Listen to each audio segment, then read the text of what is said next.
Warahmatullahi wabarakatuh. Hamdan wa syukronillah mabadu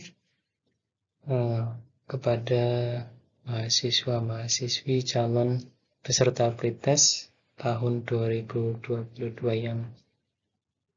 yang teman seperjuangan kita. Untuk yang selanjutnya kita muqaddimah mengikuti yang awal, bahwasanya kemarin sudah dijelaskan tentang masalah kisi-kisi yang sudah sampai nomor 16. Dan untuk yang selanjutnya, kita akan bedah kisi-kisi pretest PPG Pendidikan Agama Islam tahun ini, tahun 2022, mengingat waktu yang sudah semakin dekat, karena sudah dimulai tanggal 12 ya, Mei setelah Lebaran ini.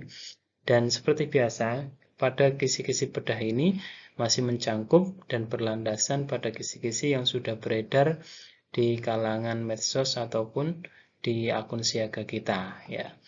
Dan pada bagian yang ketiga kita akan mengulas pada materi yang ke-17 terkait dengan masalah perkembangan dakwah pendidikan dan kebudayaan pada masa khilafah ataupun Khulafaur Rasyidin yang pertama, yaitu Khulafaur Rasyidin yang pertama yaitu sahabat Abu Bakar As-Siddiq. Sebelum kita membahas, kita mengkaji terlebih dahulu terkait identitas Abu Bakar ya. Abu Bakar sebetulnya itu merupakan asma kunyah ya, bukan asma karim ya. Yaitu mempunyai nama yang asli adalah Abdullah bin Abi Quhafah. Gelar ini diberikan kepada Abdullah bin Abi Quhafah itu ada dua, ada As-Shadiq, ada Al-Atiq. Kenapa Nabi itu memberikan gelar As-Siddiq ataupun As-Shadiq? Karena beliau itu adalah orang pertama yang memang mengimani dan membenarkan peristiwa Isra Mi'raj yang memang sulit pada kala itu diterima oleh akal. Dan yang kedua adalah Al-Atiq memang karena wajah ketampanan beliau. Nah, terus kemudian dalam proses pengangkatan saat Rasulullah wafat ini kan pada tahun 11 Hijriah, orang-orang itu bingung bagaimana seorang nabi yang menjadi panutan itu wafat. Kemudian berunding bagaimana, makanya pemakaman nabi itu sampai berhari-hari belum dimakamkan karena umat itu bingung bagaimana dan siapa yang mau menggantikan posisi beliau. Nah, terus kemudian ketika Nabi itu sudah wafat dan sahabat senior itu terkonsentrasi pada jenazah Nabi, di lain tempat terjadi perdebatan antara kaum Ansor dan Muhajirin mengenai persoalan siapa pengganti pemimpin umat kita. Nah, terus kemudian kaum Ansor itu mengajukan Sa'ad bin Ubadah. Nah, terus kemudian muncullah ada tim ya, di sini adalah tim yang di situ memang merundingkan. Nah, ini adalah salah satu sistem pemerintahan, ini ada suatu tim yang merundingkan, dan terus kemudian ada yang kaum Ansor dan kaum Muhajirin itu memberikan pengajuan kepemimpinan. Ada kalau Ansor mengajukan Sa'ad bin Ubadah, sedangkan Muhajirin itu mengajukan usulan Ali bin Abi Thalib, mengingat beliau itu adalah menantu Rasulullah dan kedekatannya terhadap Rasulullah. Nah, terus kemudian Umar mengusulkan agar diadakan musyawarah yang saat itu bertempat di Zakifah Bani Saidah. Terpilihlah dari berbagai pendapat, berbagai masalah yang sebagainya, maka terpilihlah sahabat Abu Bakar As-Siddiq yang menggantikan Rasulullah sebagai khalifah. Nah, terus kemudian perkembangan dakwah pendidikan dan kebudayaan di masa Abu Bakar As-Siddiq ini masih dalam persoalan perkembangan sosial di masa Abu Bakar. Salah satunya adalah memerangi kaum murtad. Karena ketika sepeninggalan Nabi, banyak orang yang kembali lagi kepada masa jahiliyahnya, dan dia di masa Abu Bakar diperangi. Terus kemudian mengatasi orang yang enggan membayar zakat. Karena posisi Abu Bakar itu adalah pengembangan itu dalam segi penarikan pajak dan pengambilan zakat yang dioleh oleh Baitul Mal dan kemudian untuk mensejahterakan kaum muslimin yang berada di daerah kawasan Islam. Nah, terus yang kedua, ini adalah memberantas nabi-nabi palsu. Pada kala itu ketika Nabi sudah wafat, maka muncullah orang-orang yang mengaku sebagai Nabi. Salah satunya ada Aswad al-Ansi, terus kemudian ada Tulaihah bin Huwailid, terus kemudian Malik bin Nuwairah, terus kemudian yang paling terkenal itu adalah Musailimah al-Khadab. Ini diperangi oleh Abu Bakar, karena Abu Bakar merupakan sosok sahabat yang terdekat dengan Nabi dan kemudian dari kecil juga sama-sama dan mengetahui bahwasanya Nabi Muhammad itu adalah Nabi yang terakhir. Nah, ketika muncul Nabi ini maka wajib diperangi. Ini adalah salah satu dakwah beliau. Dan terus kemudian mengumpulkan ayat-ayat Al-Quran, mengingat banyak terjadi orang yang hafal Al-Quran itu wafat ketika pada kala itu. Nah, terus kemudian memang di kala Abu Bakar memang belum terbentuk suatu Al-Quran yang secara sistematik ya. Baru pengumpulan ayat-ayat Al-Quran dan kemudian ada perluasan wilayah kekuasaan, pengembangan. Nah, tidak cuma hanya monoton ya.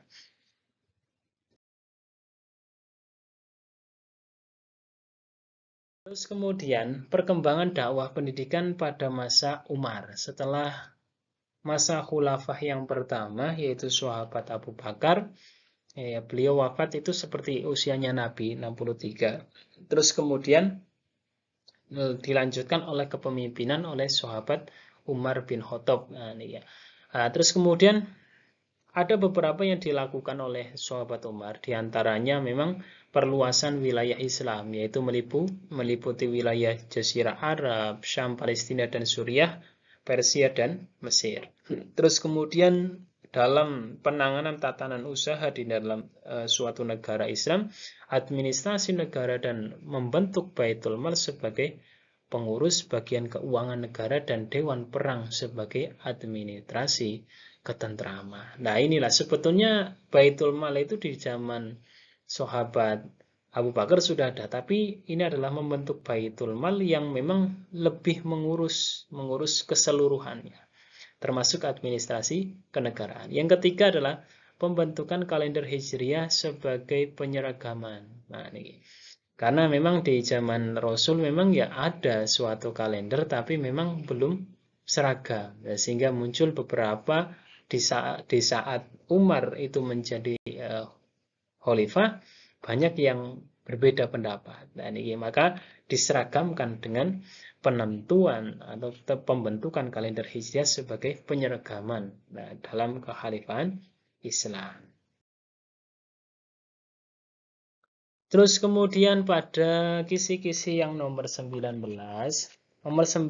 nanti memang diberikan data dan informasi sejarah tentang perkembangan dakwah dan perluasan wilayah. Nah, ini pada masa Utsman ya.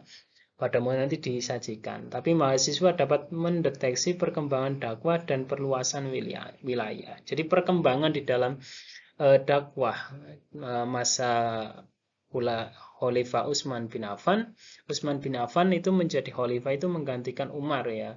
Utsman menjadi seorang khalifah ini setelah dipilih oleh 5 orang yang menjadi utusan Umar bin Khattab sebelum beliau itu meninggal. Saat menjadi khalifah, Utsman dikenal sebagai sosok yang tekun, ulet, sabar, dermawan, dan cerdas. Dan pada masa Utsman menjadi khalifah, ini sudah mulai ada yang namanya perpecahan sedikit-sedikit. Dan nanti puncaknya nanti di Ali, ya. Sehingga khulafah Rasyidin itu berakhir di Ali. Nah, terus kemudian pada masa pemerintahan Khalifah Utsman bin Affan, wilayah Islam itu semakin meluas. Tidak cuma hanya monoton juga. Semua khalifah itu mengembangkan Islam, berdakwah. Wilayah perluasan di masa Khalifah Utsman bin Affan itu diantaranya ya, perluasan ke Khurasan di bawah pimpinan Sa'ad bin As dan Huzaifah bin Yaman. Terus kemudian perluasan ke Armaina ya juga dipimpin oleh Salam Robiah al-Bahi. Terus kemudian masuk ke dalam Afrika Utara, Tunisia yang dipimpin oleh Abdullah bin Sangad bin Abi Sangad. Nah, terus kemudian penaklukan Rai dan Azerbaijan yang dipimpin oleh Walid bin Uqbah. Inilah perluasan sebagian yang dilakukan oleh Utsman bin Affan. Terus kemudian masa Ali bin Abi Thalib, julukan Abu Hasan. Ini Ali itu ada yang mengatakan Abu Turab, karena memang dulu itu pernah diriwayatkan oleh Muslim bahwasanya ketika sahabat Ali bin Abi Thalib itu pernah tidur. Nah, terus kemudian ketika tidur dibangunkan oleh Nabi dan dijuluki Abi Turab karena memang turab itu kan debu ya, debu itu menempel pada mukanya. Nah, ini begitulah kenapa Ali bin Abi Thalib itu diberi nama Abi Turab.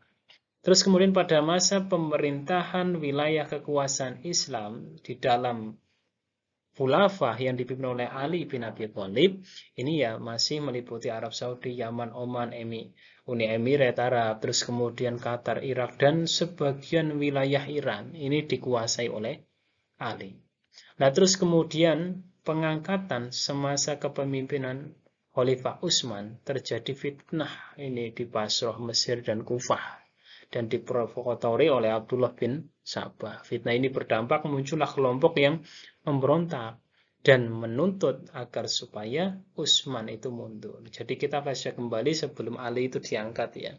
Memang Utsman itu sangat santun dan kemudian Utsman itu memang ulet tapi tidak seperti Umar. Nah, sehingga ketika pada masa kepemimpinan Khalifah Utsman ini banyak provokator ya sehingga muncul. Nah, akhirnya Utsman itu dibunuh. Nah, ini dalam keadaan memang berpuasa dan membaca Al-Quran oleh sekelompok umat Islam yang menghendaki Ali bin Abi Thalib yang menggantikan Utsman. Tetapi Muawiyah bin Abu Sufyan itu menolak. Nah, ini Muawiyah menuntut pembunuhan Utsman ini harus diusut dulu, jangan mengangkat khilafah dulu kayak gitu untuk mengingat pergantian kepemimpinan dulu baru mengusut pembunuhan Utsman. Harus diusut dulu menurut Muawiyah bin Abu Sufyan. Nah, hal inilah yang memicu perpecahan di kalangan umat Islam. Akhirnya Ali bin Abi Thalib itu diangkat menjadi khalifah menggantikan Utsman bin Affan meski ada kelompok yang menentang. Nah, inilah muncul perpecahan di sini. Makanya ada yang namanya yang mengikuti dukungannya Ali, terus kemudian ada yang memang menolak dan muncullah Khawarij itu di situ. Nah, prestasi Ali bin Abi Thalib itu mengganti pejabat yang tidak memiliki integritas. Ini pejabat-pejabat yang sudah tidak layak ya sudah digantikan saja. Terus kemudian membenahi keuangan negara, memajukan bidang ilmu bahasa, membangun kota Kufah sebagai pusat kajian ilmu agama dan ilmu pengetahuan. Nah, terus kemudian kita lanjutkan pada nomor 2, perbedaan kondisi sosial pada zaman Utsman dan Ali. Nah, sebetulnya kalau mengkaca pada kisi-kisi itu dibandingkan juga oleh zaman Nabi. Sosial di masa Nabi itu memang mengikuti seluruhnya Nabi dan banyak di kalangan sahabat yang sudah sami nawata'na. Tapi pada Khalifah Utsman berbeda dengan Khalifah sebelumnya. Utsman tidak memenuhi harapan semua golongan. Kepribadian Utsman tidak sekuat khalifah-khalifah terdahulu. Inilah Utsman itu sangat lemah lembut kayak gitu. Nah, Utsman tidak mampu menghindari dari kecenderungan nepotisme yang dilakukan oleh kelompok Bani Umayyah. Nah, Khalifah Utsman terlalu lemah dalam menghadapi tekanan para penasehat yang berasal dari Bani Umayyah. Khalifah Utsman yang diangkat atas dasar penunjukan yang bisa tampil demokrasi. Inilah muncul beberapa yang namanya konflik fitnah karena ini ketegasannya Utsman tidak sama dengan khalifah sebelumnya. Nah, termasuk saudara sekandung Aisyah, Muhammad bin Abu Bakar juga berada dalam kelompok oposisi. Ya. Kemudian terdengar pula berita dari daerah-daerah penduduk bahwa para amir juga tidak memberi dukungan kepada kepemimpinan Utsman.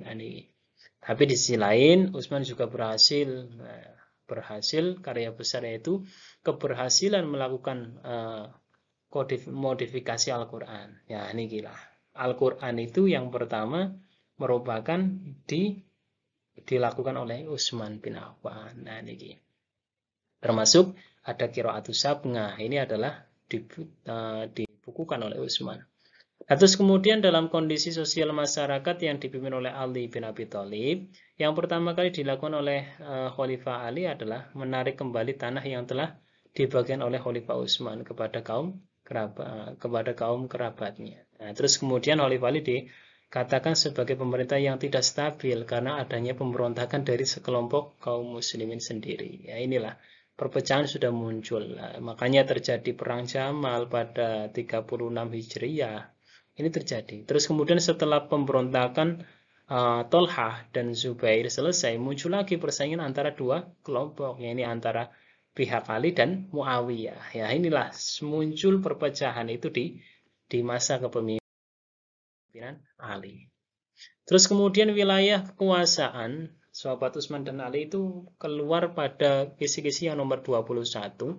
Nah, kekuasaan Utsman itu ada di Armaina, Tunisia, dan bisa kita lihat bahwasanya perluasan ke Khuraisah di bawah pimpinan Sa'ad bin As. Terus kemudian Armaina sudah dijelaskan tadi, dipimpin oleh Salam Robiah al-Bahi. Terus kemudian dimasuk ke Afrika Utara ataupun Tunisia, dipimpin oleh Abdullah bin Sa'ad. Nah, terus kemudian penaklukan Rai dan Azerbaijan yang dipimpin oleh Walid bin Uqbah. Ini adalah kekuasaan Utsman, Armenia, Tunisia, terus kemudian Persia. Ini juga dipimpin oleh Utsman. Terus kemudian wilayah kekuasaan Ali. Memang kekuasaan Ali itu sudah sangat meneruskan oleh pemerintahan sebelumnya. Sudah terlalu banyak. Sehingga wilayah kekuasaan Ali ya bertambah di sekitar saja. Area Arab, Saudi, Yaman, Oman. Nah, ini Uni Emirat, Qatar, Irak. Kita lanjut pada kisi-kisi yang selanjutnya, kepemimpinan Bani Umayyah. Dalam kisi-kisi nomor 22, ini dijelaskan nanti mahasiswa mampu membedakan kondisi sosial. Jadi kondisi sosial kita langsung bahas saja. Bidang sosial pada dinasti Bani Umayyah mulai dikenal istilah stratifikasi sosial ya. Periode ini juga muncul 4 macam golongan Arab, yaitu golongan kaum muslim, terus kemudian neo-muslim atau kaum muslim baru, terus anggota mazhab, terus para budak. Namun, meski stratifikasi sudah ada, kondisi sosial di masa Bani Umayyah masih terbilang baik dan masyarakat bisa hidup dengan damai. Nah, para khalifah juga tidak segan melindungi gereja, candi, dan tempat-tempat ibadah. Karena di kawasan itu banyak yang bukan Islam. Terus kemudian toleransi di sini juga muncul. Makanya hidup kedamaian di masa kepemimpinan Bani Umayyah. Budaya baru yang juga muncul pada masa dinasti ini adalah mulai digunakannya alat-alat makan seperti serbet, sendok, dan garpu. Ini di masa ini. Perkembangan dakwah pada masa dinasti Umayyah pada kisi-kisi nomor 23, ini juga mahasiswa nanti dituntut untuk dapat mendeteksi perkembangan dakwah, pendidikan, dan kebudayaan pada masa dinasti Umayyah. Perkembangan kebudayaan pada masa Bani Umayyah adalah dalam bidang arsitektur ya. Pertama, Bani Umayyah itu membangun kota modern yang memadukan gaya Persia dengan nuansa Islam, yaitu kota Kairawan oleh Uqbah bin Nafi pada masa Al-Walid bin Abdul Malik. Dibangun Masjid Agung yang terkenal dengan sebutan Masjid Damaskus. Masjid ini dirancang oleh Abu Ubaidah bin Jarrah. Terus kemudian dalam kerajinan pada masa Khalifah Abdul Malik dirintis pembuatan tiras ataupun semacam bordiran ini. Terus kemudian bahasa Arab ini menjadi bahasa internasional. Dan terus kemudian mencetak mata uang dengan menggunakan bahasa Arab yang tertulis La ilaha illallah. Ini adalah perkembangan dakwah di masa dinasti Umayyah. Terus kemudian membangun kota Basra dan Kufah sebagai pusat perkembangan ilmu dan adab. Nah ini makanya Basra dan Kufah ketika kita mengkaji ilmu nahwu yang menjadi sorotan. Nah ini Terus kita lanjutkan. Pada nomor 14, perluasan wilayah kekuasaan dinasti Umayyah. Nah, saya mengambil dari, sebetulnya referensi saya dari internet ya. Provinsi ini seperti Suriah, Palestina, Kufah, dan Irak, Basra, Persia, terus kemudian Bahrain, Oman, Najaf, Yaman, Hijaz, Karma, dan wilayah perbatasan India, Mesir, Afrika Kecil,